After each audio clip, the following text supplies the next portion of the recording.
Good evening, and welcome to the November 18th, 2019 Parks and Natural Resource Meeting.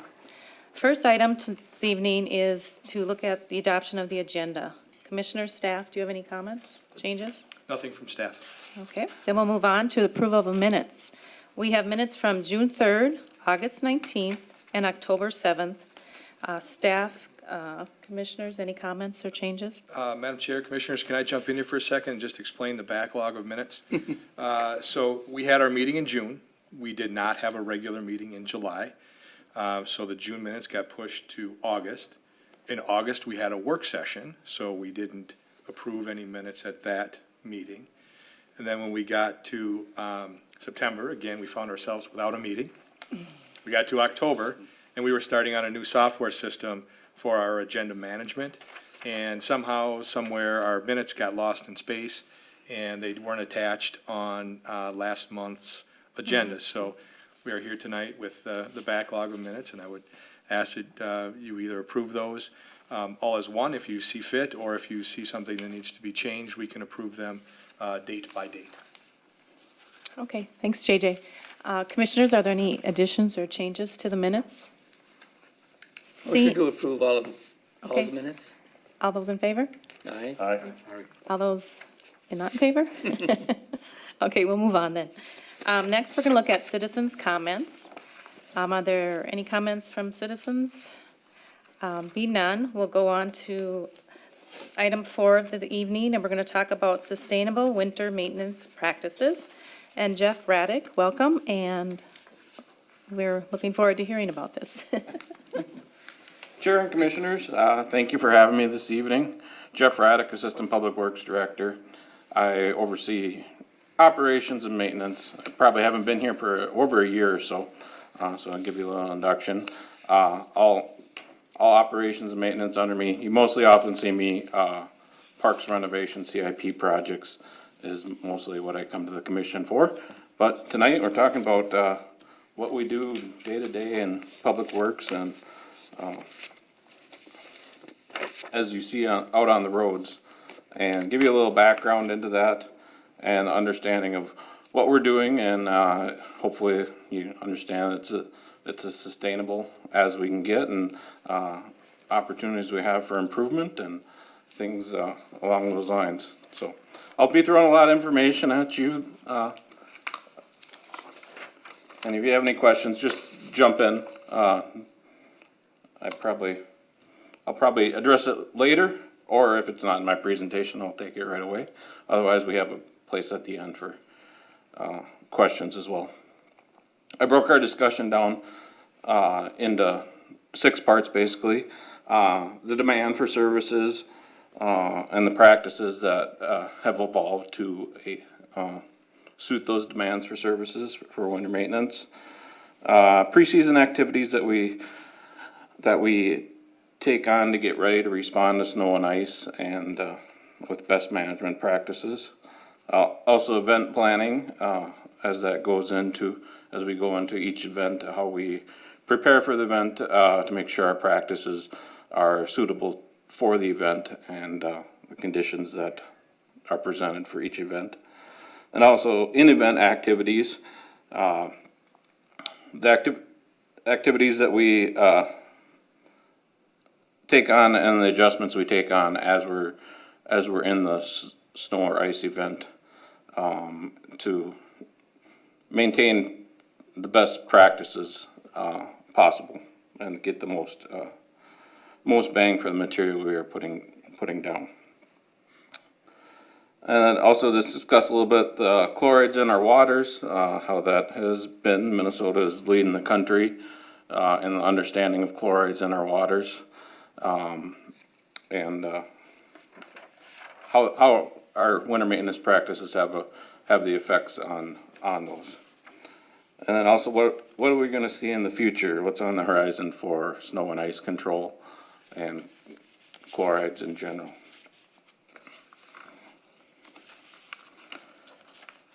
Approximately 30 years ago, snow and ice control was looked at as essential public service, but we were doing it trying to be as cheap as we could do it. in those days. We were down to plowing once after a storm, using just sand or salt and sand combination. And approximately, it depends when you see it, approximately 25 to 30 years ago, you saw the social and economic demands for same-day services, bare pavement, those things come along the lines. And as it's evolved now today, we will get grace probably on one commute for a snow and ice event, but if the snow's not off for the next commute, we're in trouble. The phones will be ringing nonstop at that point. So that's kind of where the demand for services has gone from and then gotten to. And as some of you may know, I started off in engineering in Burnsville probably 15 years ago, even more than that, probably closer to 20 years ago. And in those days we did pond cleanouts, and in those days there was sand deltas in our ponds at the outfalls of all the storm sewers. And now today we hardly ever see that. It's much more natural erosion that's causing deltas on the ends.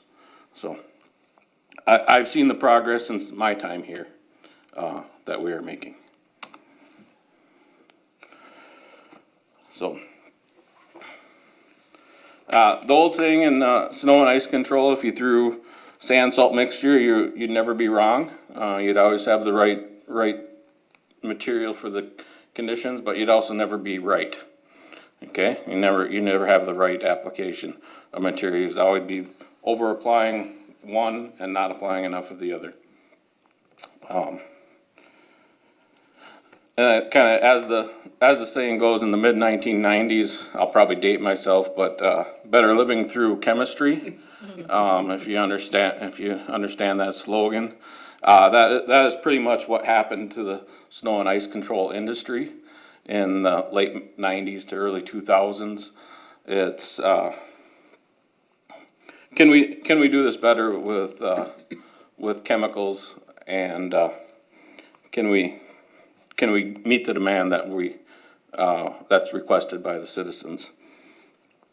And well, we probably weren't ready in the mid to late 90s, early 2000s. We probably weren't ready.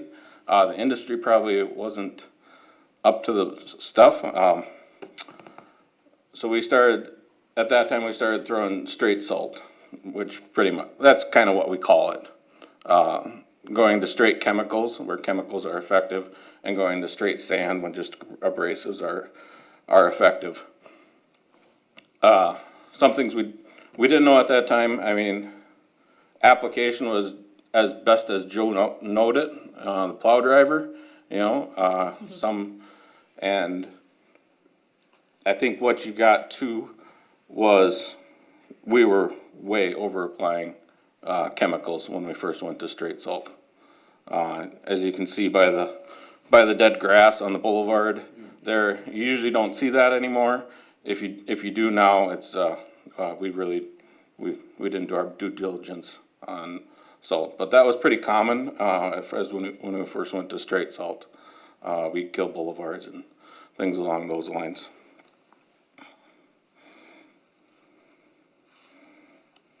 And I think in the effects we were probably over at the time we knew salt and sand mixture.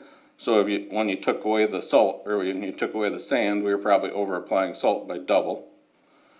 And from what we can get to today with different techniques, we were probably half as effective with what we were throwing. So when we first changed to straight salt, you can say we are down about 4 times on our application rates from what they were 25 years ago. So we knew we were doing bad. We were killing boulevards, and this is the first time that chlorides came into our waters, and we realized, hey, we're not doing good here. And the whole industry in itself did a major self-correction on application of chemicals. Instead of just Joe snowplow driver Joe, knowing the right rate of chemical for your street or the main Nicollet Avenue or your cul-de-sac. We go to application rates and application charts, and we actually calibrate see one of the pictures, calibrating the spreader to a pounds per lane mile. And then also technology helped us out quite a bit. We got automatic ground speed controllers, no longer dependent on the snowplow driver to turn off the sander as he comes up to a stoplight. It automatically does it for him, starts again when he starts moving.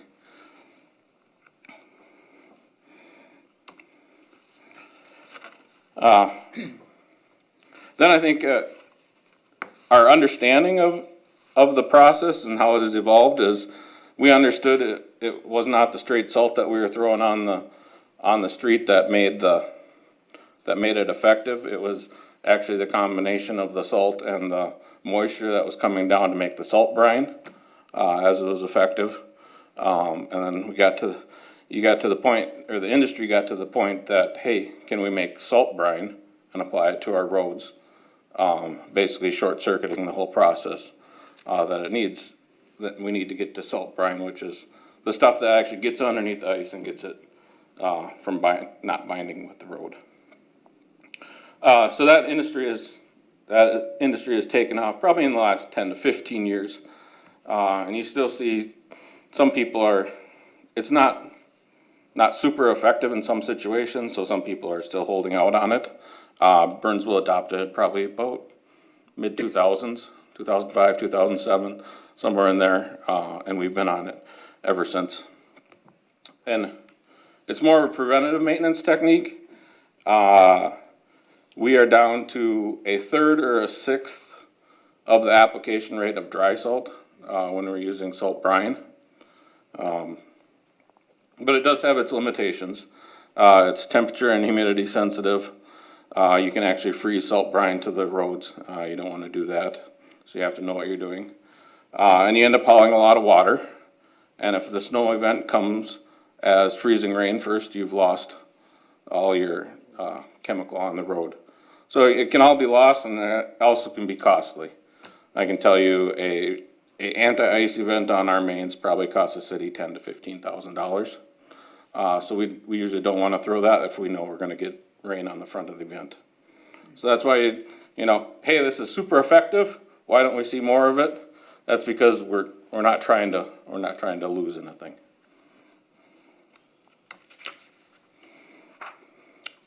And then we've also got on to pre-treating of salt. So this is mixing the wet and the dry together, mixing the salt brine and the salt together. It starts the reaction quicker, and it kind of gets away from the side effects of having to haul a lot of water with you. We can haul water and salt. You see the side saddle tanks on the dump trucks nowadays. Most Burnsville trucks have them. That's holding salt brine, and we're mixing the salt brine in the spreader. You see the back of the dump truck is the spreader. That's where we're mixing probably 10 gallons to a ton of salt. So we're mixing it up in the spreader as it's going down the road. And you can kind of see the inside of the dump trucks have become a lot more complicated nowadays to be able to handle that. But it's also really effective.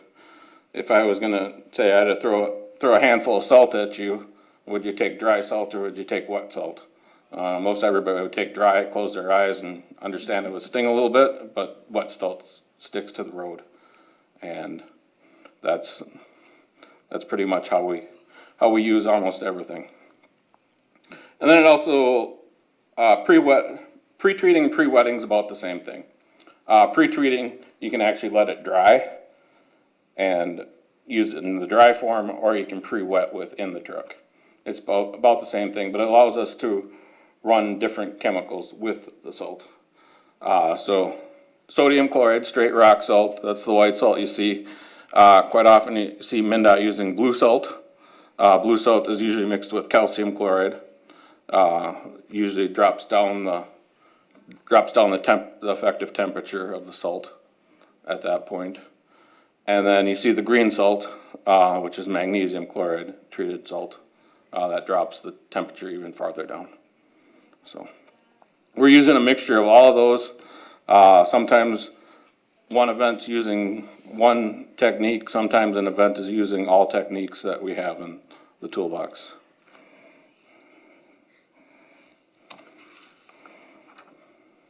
Kind of preseason activities, we break up, we see it as material management, talent management, and equipment management. We buy salt, both rock salt, which is straight sodium chloride, and treated salt off the state cooperative purchasing contract. They combine a lot of the cities and counties together within the state, and they bid it for lowest cost. And we buy off that contract, and we store it at the Public Works facility on 35E in County Road 11. We only do have one. Our haul times are not too bad for being in one city, so we don't need salt dumps in various locations. So we store it all on site. It allows us undercover. So we're relatively good for material management.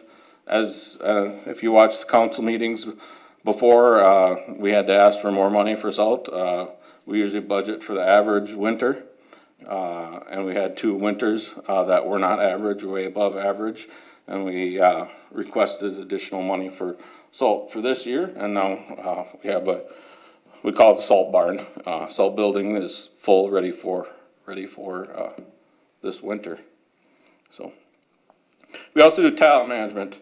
Public Works is a lot of learning on the job before.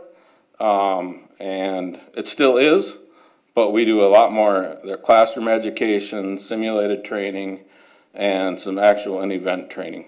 We have a street crew lead whose job specifically during plow events is training. So, and that's everything. That's from driving the vehicle safely, not hitting curbs and cul-de-sacs, to application rates and what's effective when, and letting them understand what we're trying to get to, which is hauling and throwing the least amount of chemical we need to make the road safe. And also equipment management, getting that equipment back up and running. A lot of it has not been hooked up to the trucks all summer, and we're in a very corrosive environment. You think your car is really bad, some of our trucks are see the worst of it. We're out in it all day long, and so we need to get those trucks calibrated to the salt that shows up for that year. Obviously, depending on where the salt's coming from, it's mined in different location, has different texture, different qualities to it, so we calibrate the trucks to the salt that shows up. And getting that equipment basically through the shop and ready to go for the season. So this is event planning. What we do, we look out basically on a weekly basis, and then we start getting more active on the 3 to 5 day window before an event. We do have a private weather service. Number one question I get asked: are they any better than regular weatherman? No, not really. But they do give us the information we need. Things like, how is the precipitation going to come down? We're more concerned about pavement temperatures than we are about air temperatures. What's the humidity going to be, precipitation types, inches per hour, and we're looking at on a city level, so we can make city level decisions instead of a lot of them are based on the metro area for commercial weather services. So it does help us. We wouldn't give it up, but I don't think they're any better than anything else.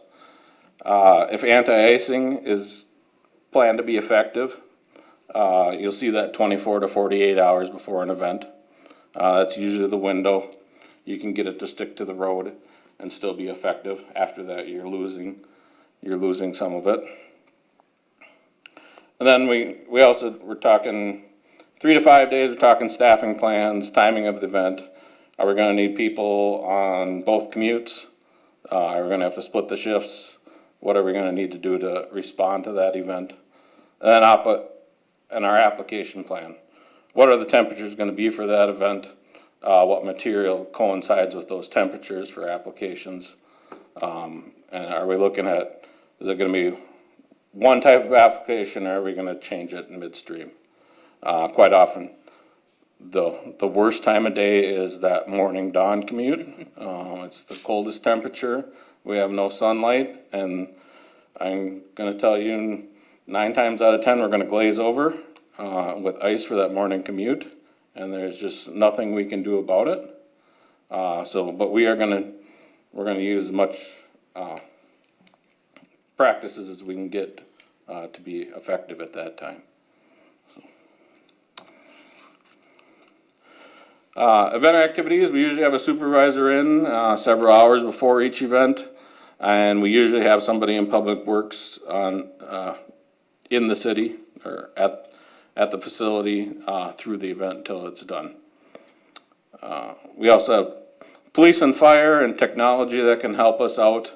Quite often we get these, I think today was 20% chance of freezing rain. It hasn't developed yet, but I can get up in the middle of the night and I can check my phone and see cameras in Burnsville, and our street supervisor can do the same thing. And we also have police and fire who are here to help us out, and they say that they'll call us in the middle of the night, tell us that 20% actually happened, and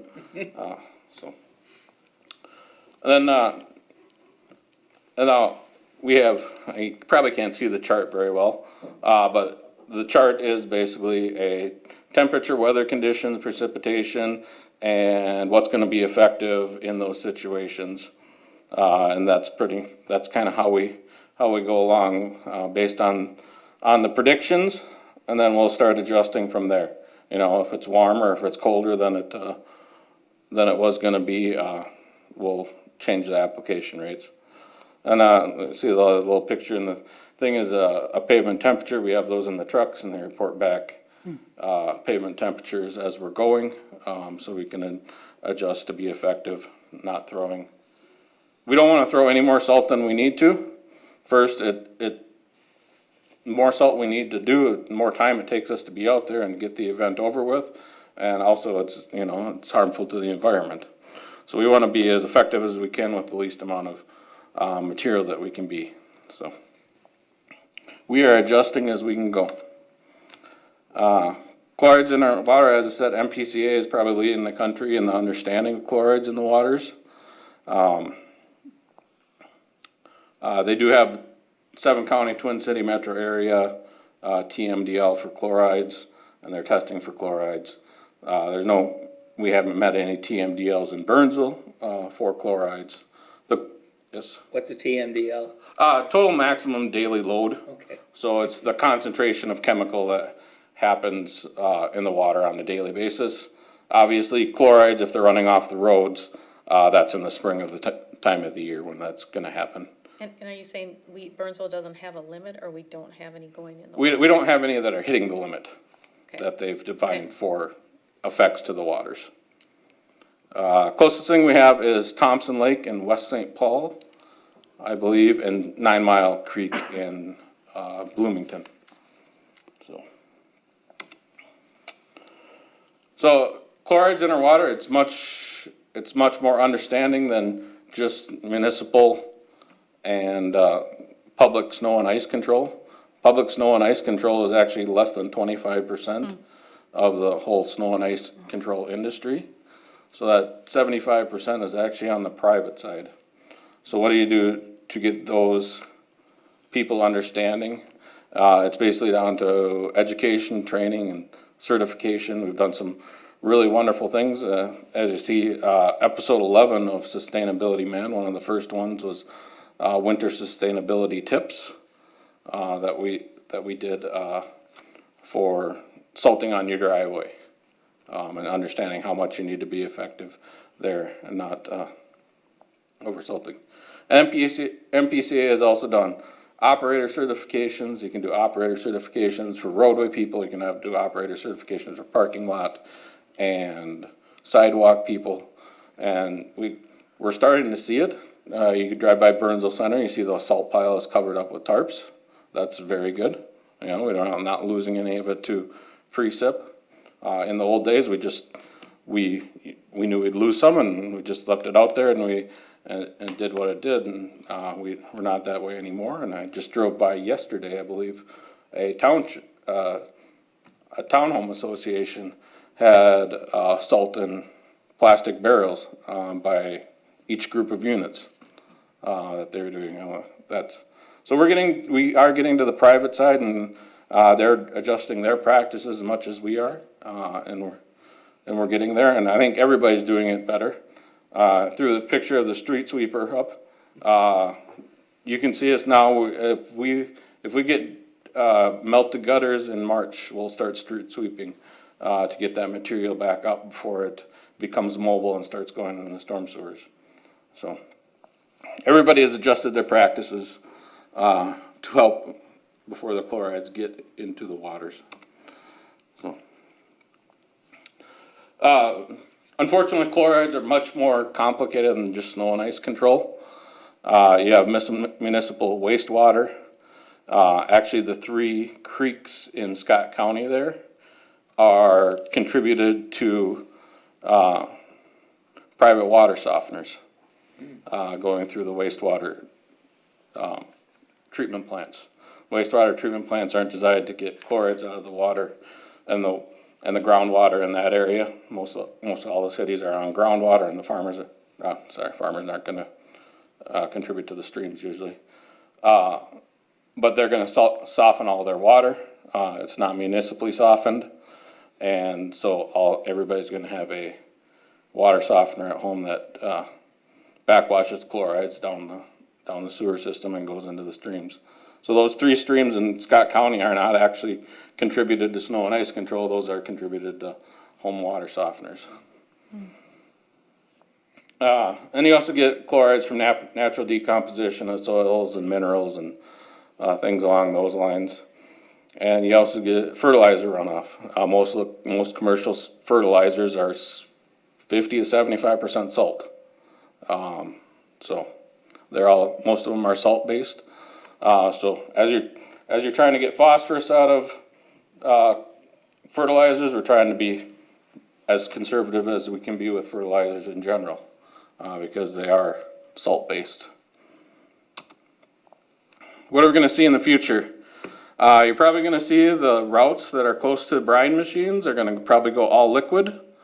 And when we can get those turnaround times to be equal to our straight salt trucks, you'll probably see certain routes go to liquid only. You'll see GPS guided snow plows. That stuff is coming. I don't know if you're ever familiar with the farming community. Sometimes they can bury their fertilizer right underneath their crop rows, right underneath their future crop rows with GPS technology.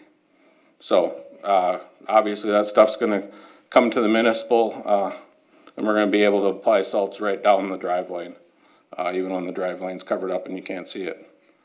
So that is coming. Also, autonomous snowplows are coming. You see those foul trucks or those crash trucks on the interstates. They are actually testing out autonomous crash trucks that follow a truck in front of them. So an echelon plowing or tandem plowing, as you see it, many trucks going down the highway at one time. We're going to quickly see one of those probably be autonomous, following the one in front of it or the one behind it, connected to both of them. And one of the challenges we're really seeing now is on-demand snow and ice control services. You can download an app on your phone, and you can get somebody to plow your driveway and apply salt to your driveway, and they have to have no education, no certification, no insurance. They don't have to be anything. So that really concerns us. The private industry is going in the right direction, and we don't want this on-demand services to interrupt what we're seeing in the private industry. So, and any other questions? Yes. Well, you plow a lot of the paths, the Yep. trails and so forth. And usually that works really well if it happens late on a weekend, so the plow's out there first thing Monday morning. But is there any follow-through on those trails? To make sure that it's plowed as well as it can be? Yeah, so we will go back with our, 2 to 3 days later and check them, but if you do notice, trails and paths are our second priorities for us. So we ask you do the service request. If we're 2 days out and you haven't seen it yet, or it's just been broken open and hasn't been cleaned up, give us a service request and we'll fit those in, and as we close out an event and go to another one, we'll fit that work in. Do you salt or sand any of that? We only salt and sand trails and sidewalks in the heart of the city, per the council policy. When we get really bad events, yes, we will play with chemicals to make sidewalks safer. Okay. Has there been any conversation about moving to more of an acetate or adding that in at all? Currently, acetates are expensive. They're mostly used on the airport side of things. If they get their prices down and it becomes more available, yes. But right now, it's not economically sustainable, at least for us. So. Any other questions, commissioners? Thank you, that was very informative. It's come a long way from when I was younger and you could ice skate on your roads. Thank you for having me. Thank you. Thanks, Jim. Okay, next on our agenda is our sustainability update. We are going to hear from Sue Bass. Thank you.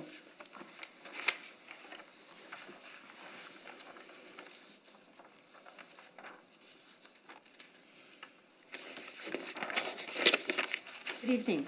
I'm Sue Bass, Environmental Specialist and Sustainability Coordinator for City of Burnsville. And I'm happy to be here this evening. I'll be talking about a few things, 4 different things tonight, updating the Sustainability Guide Plan. That's something that we're in the process of doing right now. Also, the Climate Adaptation Plan, talk a little bit about that.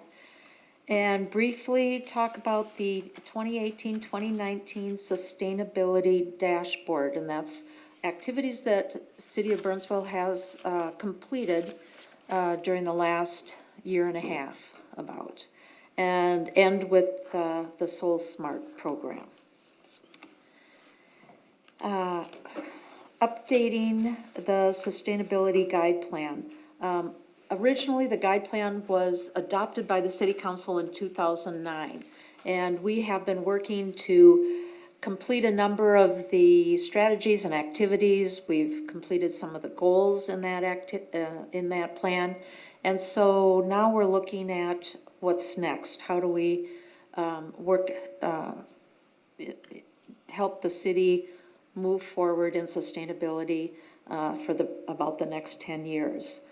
The city has hired a consultant services of Pale Blue Dot to assist the city in developing this update, and the updated plan will be aligned with pertinent planning documents and identify next step sustainability strategies.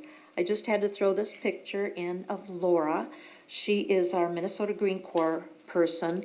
We applied to the Minnesota Pollution Control Agency to have someone from Minnesota Green Corps, and that is part of AmeriCorps.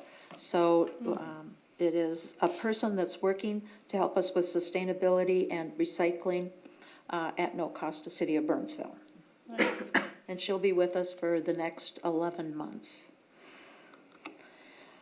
What we've done so far in the update for the sustainability plan, we've reviewed the original guide plan, and as I said, looked at things that we've already done, we've completed, things that technologies that have changed and it just isn't pertinent anymore, and then also things that that are new and we need to look at. in 2009, EV charges, electric vehicle charging stations weren't, we didn't even hear about them. Now they're coming online quite a bit. We conducted initial community outreach, and I'll talk a little bit about the outreach in a few minutes. We looked at a community baseline assessment, taking a look at vulnerable populations, light, noise, tree canopy cover kinds of things. So took a look at all that. And we have worked with the employee sustainability team and are continuing to work with what is the sustainability team. It is employees from different departments that come together and talk about all the different sustainable activities. And this is, so the team will help us figure out the strategies and actions plans for this new plan. And then we have reviewed the process with City Council and now the PNRC. So what we will be doing in the future is assembling a stakeholder group. So outside of employees, we'll look at different groups that would be interested in working with us to develop the sustainability plan. We'll develop goals, strategies, actions, and then put together a draft sustainability plan. And then we'll have the community react to that draft plan and see what their reactions are, responses. And then we'll review the draft plan and the responses of the outreach.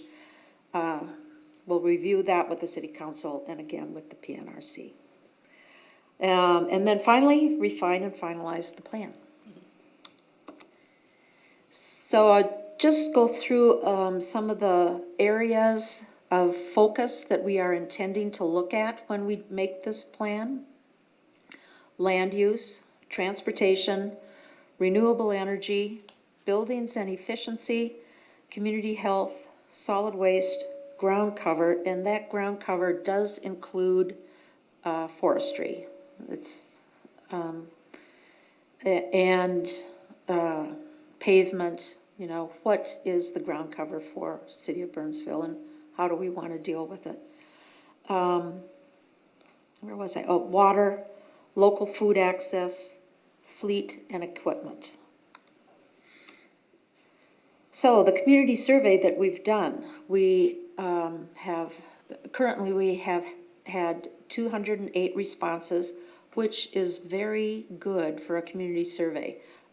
There have been surveys in other cities that there's 25, 30 responses. So 208 is very good. We're thrilled with that.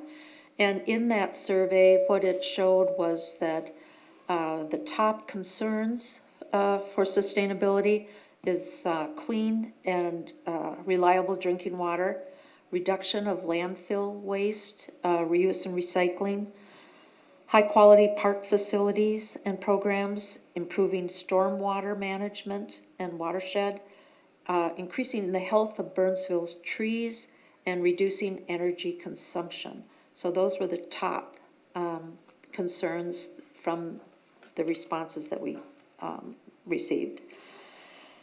And over 80% of the respondents were concerned or very concerned about climate change. Over 91%, which is really surprising to everyone that has seen this, over 91% of respondents reported being personally impacted by climate change. So if you're interested, you can still take the survey. And it is at Pale Blue Dot, Burnsville Sustainability Survey. So, and I can send that out, or? We'll include that in the minutes. Okay, all right. Is it also on the City of Burnsville website? Yes, it is. Okay. Yes. Any questions on that section, on the updating the sustainability guide plan? Commissioners, any questions? No? Nope. Okay, great.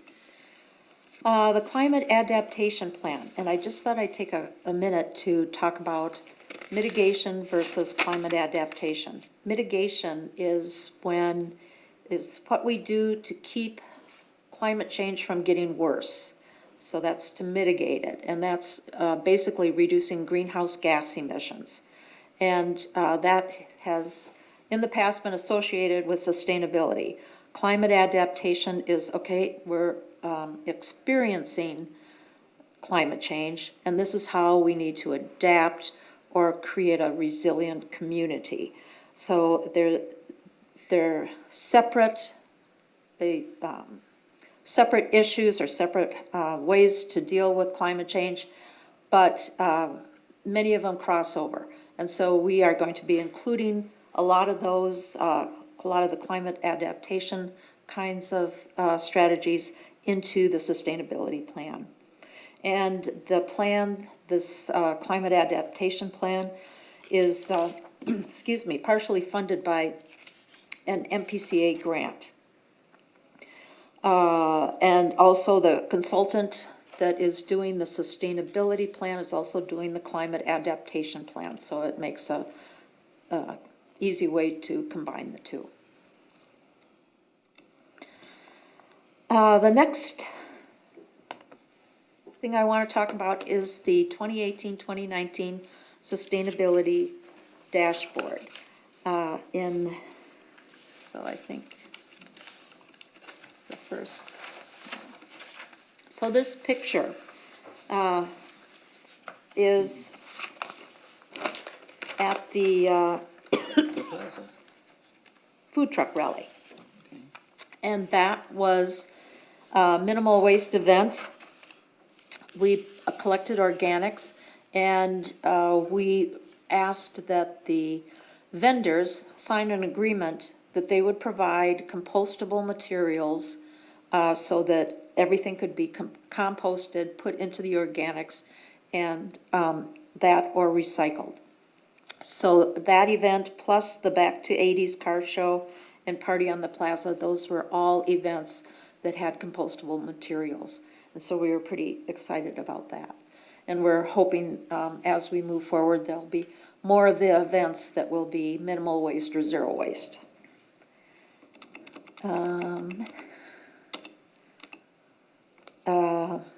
Electric charging stations.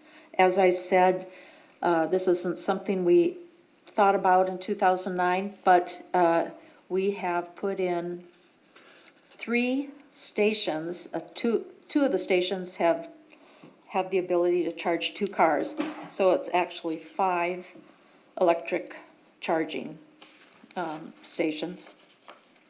And they're all around HOC, heart of the city. 2 in the ramp, 2 in the deck, and 1 across the street at a parking lot. Electric fleet vehicle, so we purchased a vehicle that can be plugged in and for code enforcement department, and we're very excited about that too. There's an electric line marking robot, which is was very interesting, that it reduces not only gas, but labor costs are reduced as well. And it stripes the athletic fields. Sue, by chance, do you have any video of that or a picture of the robot? I don't. Yeah, that would have been. I have it as part of the update next, and I Oh. couldn't get the video to work in my presentation, but Oh, sorry. it's a cool little thing. It is. Yeah. So electrification of transportation and equipment, which is great for reducing greenhouse gas emissions. Okay. Ochs of Anna restoration, again, this was, I put this on the first slide, I think, well, I can go back to that. Amazing to me, that's Yeah, quite, difference. yeah, quite a difference. And that's at Terrace Oaks. Taking out the buckthorn and allowing the habitat of, and seeded, it was seeded with natural grasses and wildflowers, so that wildlife can come back in, and also it's a good place for young oaks to flourish. We are writing a grant right now that will try to continue to keep it that way. It's like a phase 2, so we can do prescribed burns and things like that. Okay, so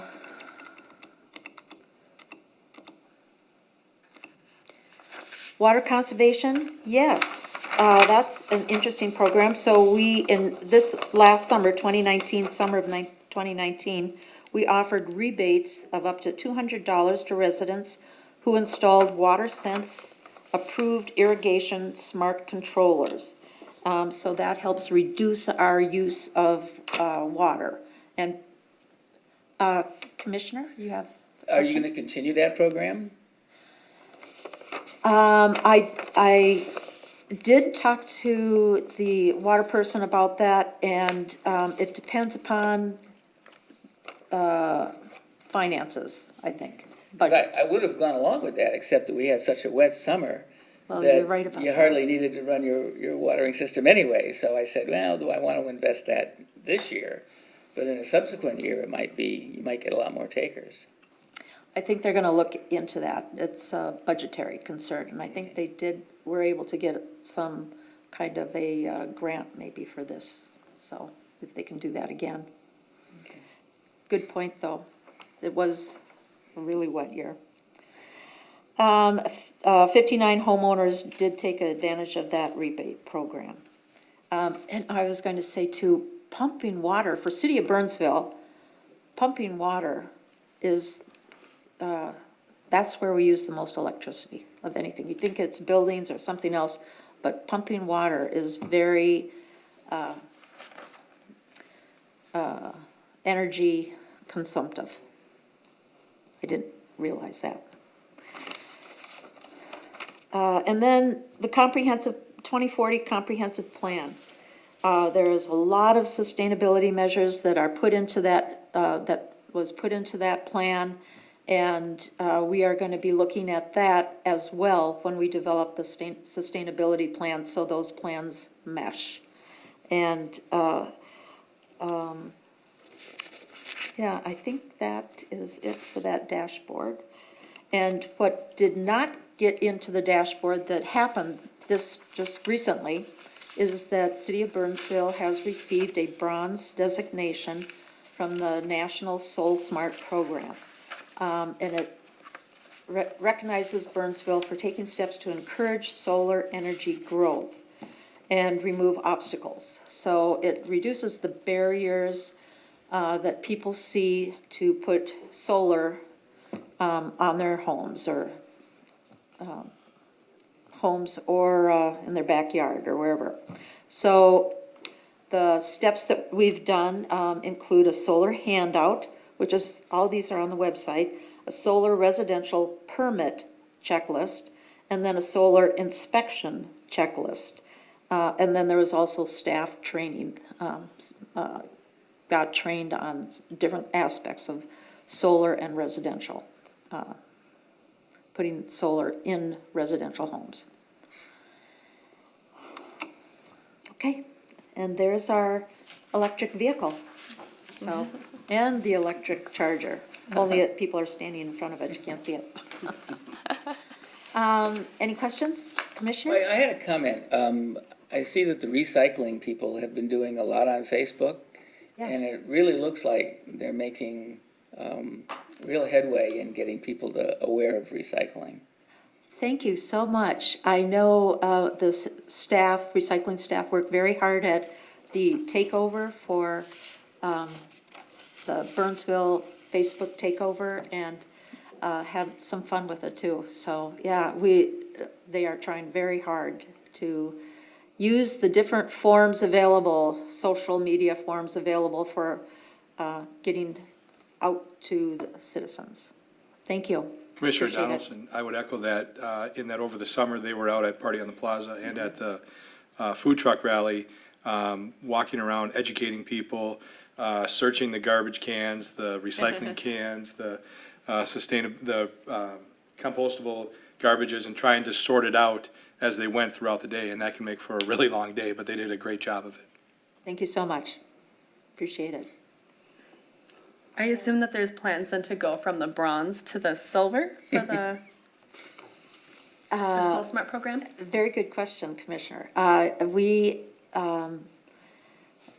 worked hard to get to the bronze, and I know there's always that other goal to get to. So I think in the sustainability plan, if it's appropriate, I think that's one of the things that I would like to see perhaps in there is looking at different ways to get to the next level in that Solsmart program. I think that's a great idea, and I'll write that down. Sounds good. Any other questions or comments?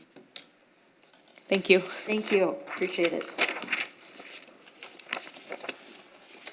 Okay, our next item will be a update on the Parks and Recreation Master Plan, and JJ Ryan will be discussing that with us. Good evening, Commissioners.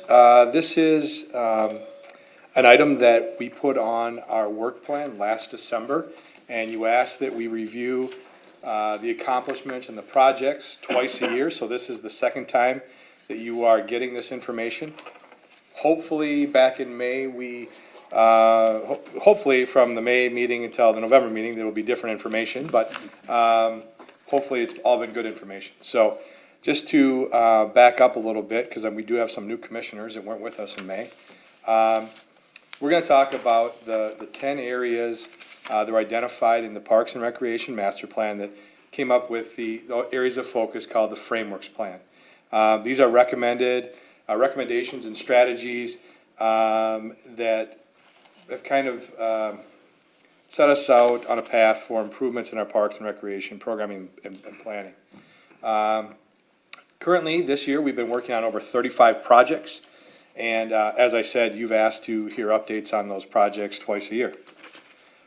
Here are the 10 areas that are identified in our Frameworks Plan. I don't know that I need to read those for all of you as they're up on the screen in front of you, but these kind of cover a broad spectrum for us in our Parks and Recreation Department. And I think we've got at least one or two items in each of these areas that we've been working on throughout the year. So, as I said before, the Frameworks Plan is a tool. It's a guide to help us along to plan for the future. And usually when we come across a bigger project, we then come to you for your feedback and your input on that project or that plan or program. The goal of the Frameworks Plan is to help the Park and Recreation Department fulfill our mission of enhancing community through people, parks, programs, and facilities. So the first area in our focus in our Frameworks Plan is high-quality natural areas. Again, here's the strategic statement that was put together by our consultants when we created the plan. In this area, a lot of this work comes from our natural resources folks, and Caleb Ashling in particular. The alum treatments at Wood Pond and at Keller Lake, you can see some of that was done late fall last year. Others are planned for next spring, 2020. He's been working on grants to control invasive aquatic plants at Keller and Crystal Lakes. He's expanded buckthorn control efforts in a number of areas, including Early Lake and Crystal Lake West.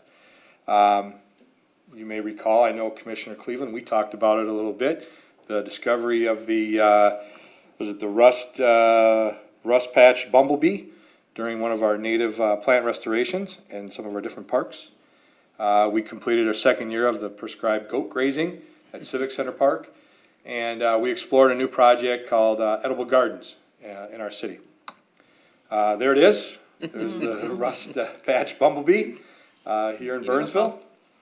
And what presentation wouldn't be complete without a picture of those beloved goats? But there they are. They were out at Civic Center again this year in that same area, and again, once again, a great attraction.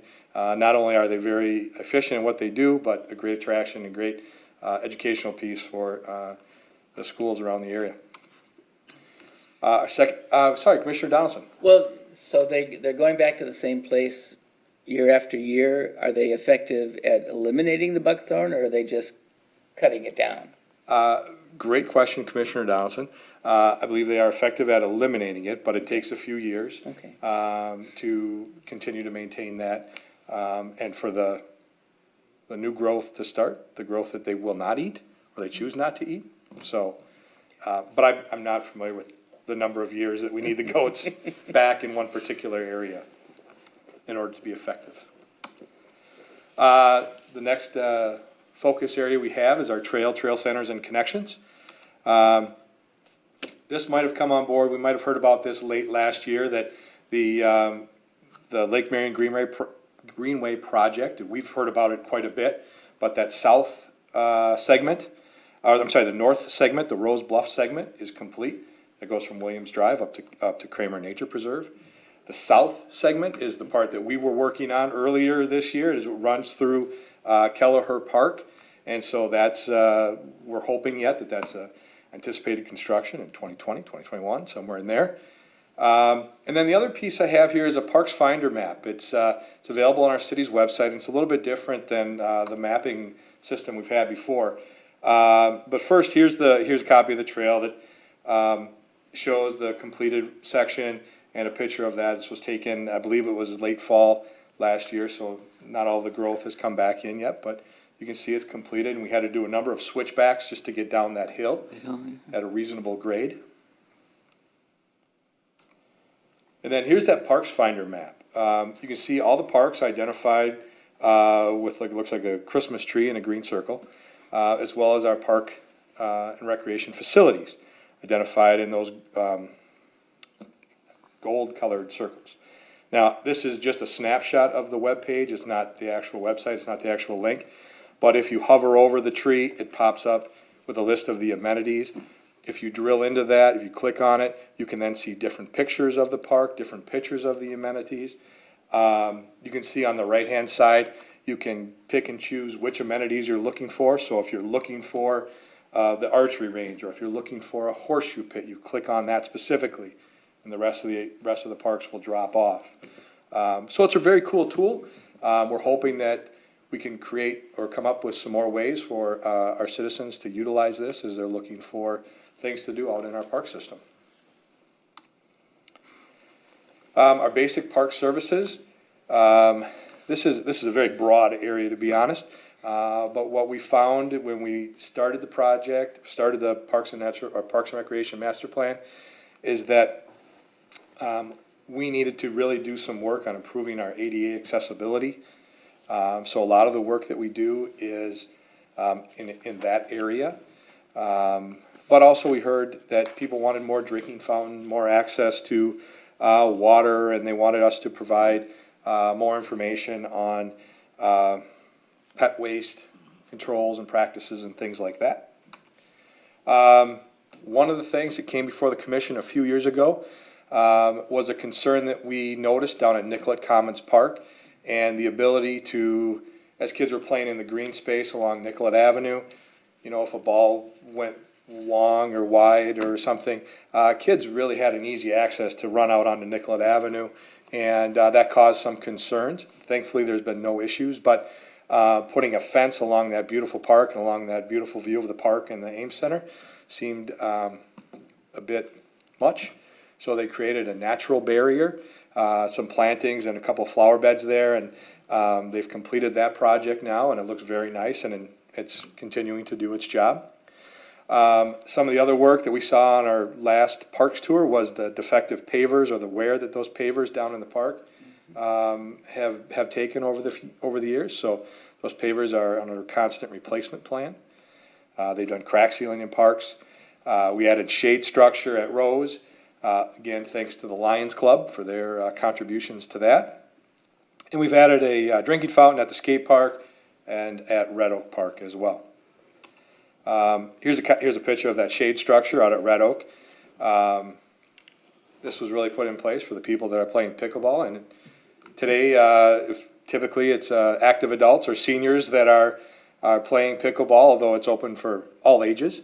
But when people want to take the rest from playing pickleball, they don't want to do it in the sun. So again, the Lions Club was very gracious in helping us put up the shade structure. The athletic fields and open spaces. We have found that, over the years, over the past 10 years, the same number of kids aren't playing baseball and softball today as they were 10 years ago. Even in this community, the same number of kids aren't playing soccer. They're looking to different sports, maybe individual sports or new sports that are coming online. Lacrosse, ultimate disc golf or ultimate frisbee, and rugby, things like that. So we're trying to make sure that we're providing the right spaces for the activities that people are playing in our community. During our last Parks tour, we were down at Sue Fisher Fields, and that was after a large rain and wind event, and we found that the wind picked up and removed one of our dugouts from its base. So we took a look at our structures down there and found out that we needed to replace those dugouts. So late this summer, we did replace 10 dugouts down at Sue Fisher Fields. We've been conducting a field space and assessment with our BAC and VAA sports clubs about what types of field space they're actually using for practices and games to make sure they are getting the right amount of field space without overkill, within reason. Because if we do have fields that are being underused or not used at all, we're not going to continue to stripe them as a soccer field or as something else. That's just waste of time, money, and effort. And maybe there's a group out there that would like to use it for something else. So we're trying to really zero down on that and try to figure that out, and how we can be more efficient with that in the future. We also partnered with the National Guard to replace disc golf baskets at Red Oak Park. They look very nice out there. It's a nice little touch up to the disc golf course that gets a lot of play throughout the year. Sue mentioned the robotic field striper, and again, I apologize. I have a video. It's really very cool, but this robotic field striper, you put in a plan with an aerial of that park, and it tells you where to drop it down, the robotic painter down, and away it goes. Push start, and it backs up and starts and goes, and I know I'm simplifying it a lot more than what it is, but it's very cool, it's very efficient. It's one person and a little robotic cart versus one person on a tractor with gallons of paint, their own sprayer, and human error, quite honestly. So, and again, internally we began a process for evaluating each of the 76 parks and the amenities that we have in those parks.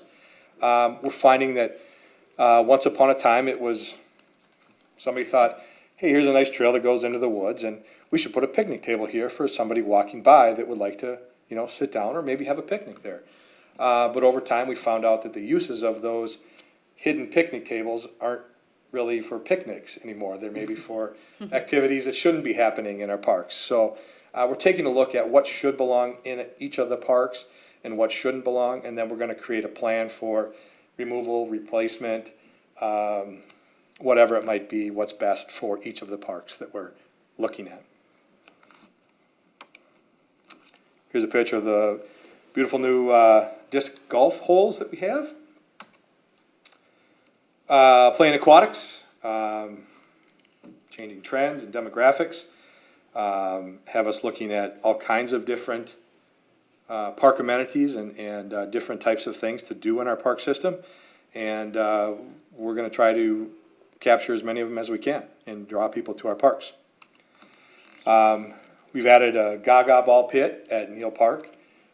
Commissioner Donaldson, I have a picture of it coming up, so bear with me. We've created beanbag leagues, both an in-house league and a traveling league. Our recreation department is part of a group called SOAR, South of the River Recreators, which involves our surrounding communities. And oftentimes, there aren't enough people in one community to create a full league or a full event, so we partner with our neighbors to create an event. And so this traveling league, they'll play 1 week in Burnsville at one of our parks. They'll go to Savage and play at one of their parks, Egan and play at one of their parks. So it's also helpful for each of us to get people out and about in the entire area and get to see all of the amenities and parks that are available to them, so. And then, this past year, we've replaced Cedar Bridge and Keller Lake play equipment.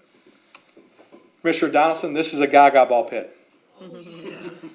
It's like playing dodgeball inside a octagon. The ball stays on the ground, and you bat the ball at anybody else in the ring. If they get hit, they're out, or if they get hit 3 times, they're out. Kids love it, absolutely love it. So this one happens to be over at Red Oak Park, where we have our full-day Camp Explore program. The other one that I said we added was at Neal Park, where we have a full day of Kids of Summer Tykes and Kids of Summer for the older kids. So both of these get used quite a bit. These particular gaga ball pits are temporary, so we can pull them out of the ground and relocate them if we need to. But I think that would be not a very wise idea on our part with the kids that are using these parks. So they really like them. Here's a picture of our Beanbag League. This one's over at Neal Park. These are boards that were created last winter by our park maintenance staff. And honestly, last winter, we went down to take a look at the progress they were making on these boards. And they put in such detail and attention to detail and care into creating these boards to make all 10 boards the exact same with the exact finish and the exact everything. It's absolutely fantastic. These little sticks that are coming out of the ground right here, these are scoring poles on the far side closest to the building. I don't know if you can see that. So they added even more to it than what we even expected out of them. So very cool. These are the play areas at Keller and Cedar Bridge. One of the challenges we talked about with Cedar Bridge is that it was built on the side of the hill.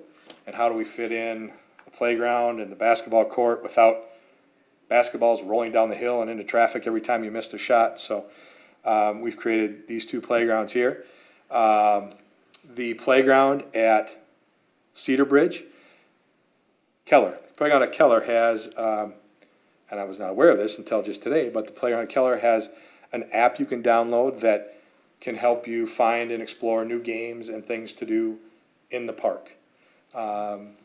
That's relatively new for us. And we're a little bit torn in that, okay, well, you're going to a park, you go play, but do you need an app to tell you how to play and where to play? But it's a feature we're at least willing to try at this point. So if you do get out exploring with your children next summer, please find it and give it a try and let us know how it goes. Sport court and fitness.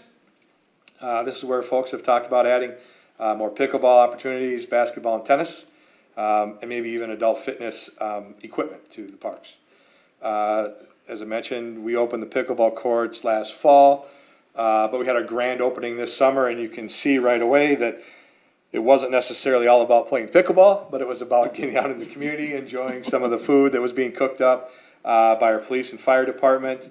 The Lions Club was obviously there, as they were huge contributors to the pickleball courts and the shade structure there. And yes, in the top right corner, some pickleball was even played, and folks had a great time out there. I know Commissioner Donaldson, I believe you were there that night. A few others of you came out to support the event and help hand out information on our park system. It was a really fun night, and I think everybody had a good time. Community facilities. We heard that people are really happy with the facilities that we have in our park system with the ice center and the golf course, and the Ames Center as well. And they want to make sure that we continue to maintain those facilities so that they are attractions for our community. One of the things that we've done, and this also includes our warming house program, but we've implemented changes to our warming house program so that maybe our warming houses that are underutilized aren't staying open all hours that they've been really originally scheduled for. We had some meetings with neighborhood groups and talked about it and talked through it with them, and everybody was on board with that. Everybody was okay with that. However, the skating rinks at the community parks, Neal Park, North River Hills, some of those larger areas with multiple sheets of hockey rinks or larger skating areas, we'll continue to keep those open until we hear that they're not necessary, things like that. So, and then last summer, a new roof was installed at the Burnsville Ice Center. This is quite an undertaking. This was a really big project. 2 large barrel roofs That was a project that was over $1 million. So investment is still there to continue to maintain that ice arena, and people enjoy coming there. Programming and demographics. We were asked to create new programs that would engage the community, diverse populations, and to keep up with trends that are happening in Parks and Recreation. One of the things that I believe Dave Erdahl talked to you about in May was the expansion of the Camp Explorer program. We went to 2 full-day sites. One is at Red Oak, one is at Vista View. We filled both of those, had great feedback, and kids really enjoyed it. We added a Party on the Plaza event that I, again, saw some of you at this summer. This summer, it was 2 days. It was on June 6th and July 25th. Next year, we're going to a 3-day series. We'll have one in June, July, and one in August. These are full-day events from 11 a.m. till 9 p.m. with lots of music and games and activities and food trucks. So both of the events were well received and a great time, and we got very lucky with the weather. Food truck festival. We've been planning a food truck festival, and then our planning department came to us and said, hey, we're working with the Burnsville Center. They do this back to the 80s thing, but they want to spice it up. Anything you guys can do? And we said, well, what if we put our food truck festival with that? And so we created this kind of 2 different events in the same place kind of approach, and it really worked very well. Again, weather helps, and it was another nice day for that. Dave Erdahl, again, probably talked to you about the nature nuts and the fishing programs that have been, again, a huge success. Some of those nature programs that we're doing, kids don't get enough of it. So parents are really looking for those types of activities for their kids to participate in. And then we also participated with ISD 191 in a Know Your Neighbor workshop. Again, a chance to get out and engage with the community and talk about things they want to see or areas of concern, anything like that. So here's a picture of the Back to the 80s event. You can see the DeLorean from Back to the Future on the left, and then down on the right-hand side is a picture looking down the food truck alley and the people that were there mingling about and whatnot. Revenue generation. Again, our consultants told us that we need to take a look at what are we doing to generate new revenue streams or revenue options through our park system, and one of those was the food trucks in our parks and things like that. And so we think we did that with the food truck festival, with the Party on the Plaza. And then the other piece we have to that is that we adjusted our fees to make sure that our cost recovery goals for our programs was maybe more in line, rather than just offering a program to a community, to the community. We were making sure we were at a break-even point. Not necessarily planning to make 10% on the cost of the program, but we wanted to be at least break even so that the programs can continue to grow.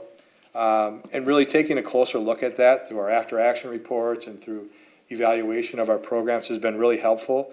And our programmers have done a super job at evaluating the programs and tweaking the programs and changing them so that we are meeting those goals, but still providing quality, affordable programs too. The last thing is the communications plan.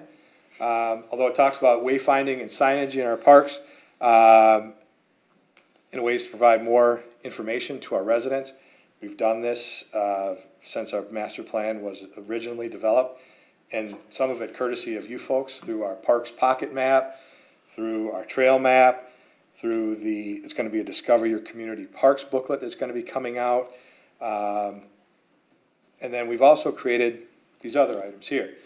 We've started meeting monthly with our communications department, and we take a look at all of the programs that are coming up in the next month and making sure not only that they were in our Rec Times brochure that went out at the beginning of the season or beginning of spring or beginning of fall, but also that they're hitting the board outside on Nicollet Avenue, that they're showing up on our Reach display that's on the TVs as you come into City Hall.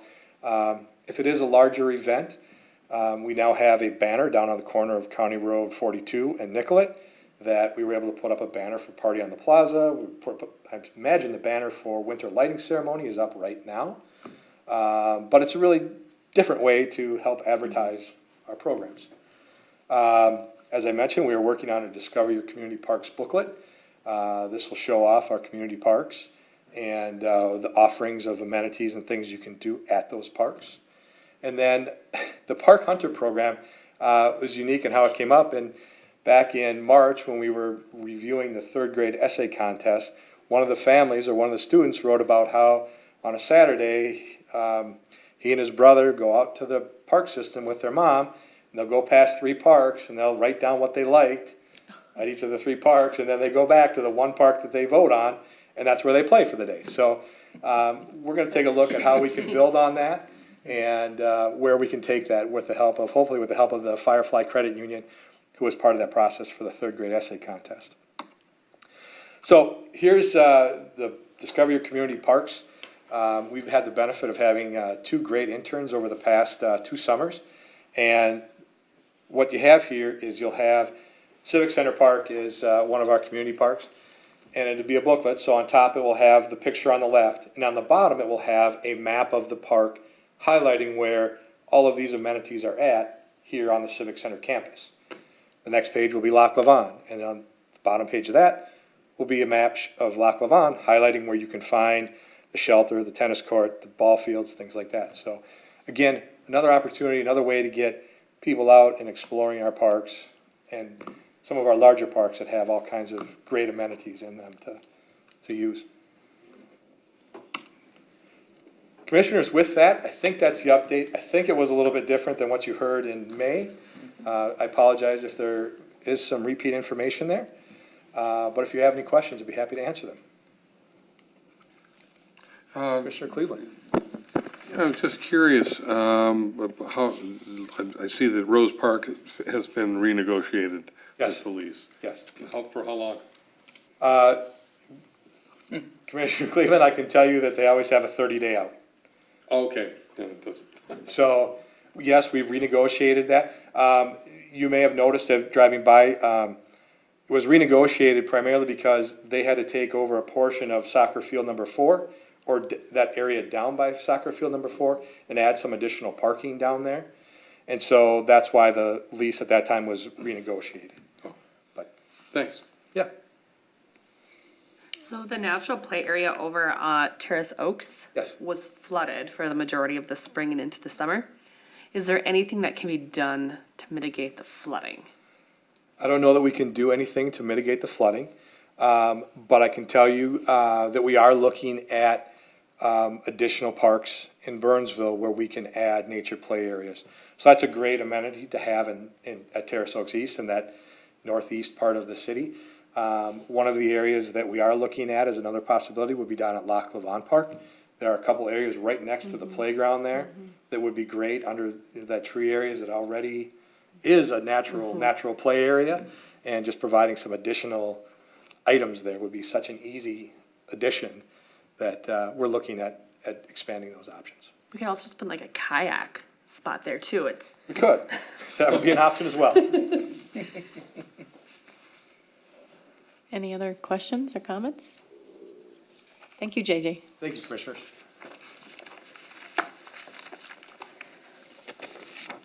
Next, we'll talk about any miscellaneous items. JJ, got anything? Yes, Commissioners. Again, our next meeting is not scheduled until December 2nd. At that time, we will have a non-televised work session. Usually in December, we then sit down and talk about the items that we want to see on our work plan for the next year. So we'll talk about any items for 2020 that I know are going to be coming before you. But also, if you have any ideas or thoughts or plans on maybe what it is you would like to hear more about, that's where you bring that information to us, and then we'll put it on the work plan so that I can share that with the proper department, and then we'll get them here at some point throughout the year, provide us that information. Okay, thank you. Will you be broadcasting the Vikings game at the same time? Unfortunately, we will not. We'll be working, Commissioner Donaldson. And then, Commissioners, I would like to also invite you to that winter lighting ceremony, Wednesday the 26th, the night before Thanksgiving. Is that 26th? Mm-hmm. Night before Thanksgiving down in Nicollet Commons Park. It starts at 6 o'clock. It's always a great event, so come on out for that. Thank you for joining our November 18th meeting. Can I get a motion to adjourn? I motion to adjourn. Second? Seconded? All those in favor? Aye. Any nays? Thank you.